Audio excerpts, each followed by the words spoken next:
hoy te traigo nuggets de pollo en 3 variantes diferentes, con avena, con semillas y mi preferida, la extra crocante. A ver si se escucha.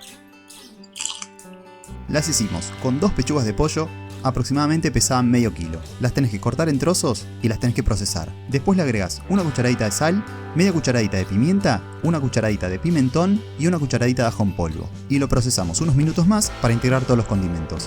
Luego llevas el pollo a un recipiente y le agregás 3 cucharadas de almidón de maíz, comúnmente conocido como maicena, y lo integrás bien con la mano.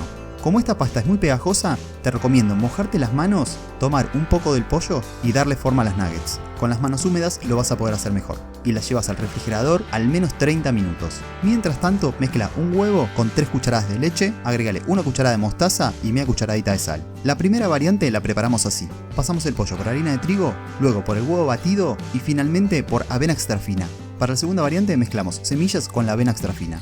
Usamos semillas de sésamo, lino, chía y girasol. Y repetís el mismo procedimiento. Primero harina, segundo huevo y tercero avena y semillas. Para la tercera variante trituramos con la mano copos de maíz sin azúcar que los mezclamos con avena extra fina. Con pan rallado queda muy bien también esta. Y haces lo mismo que las anteriores. Harina, huevo y tercero copos de maíz. Las colocas en una bandeja para hornear que esté untada con aceite y las cocinas a horno fuerte unos 15 minutos. Las retiras, las das vuelta y las volvés a cocinar otros 15 minutos.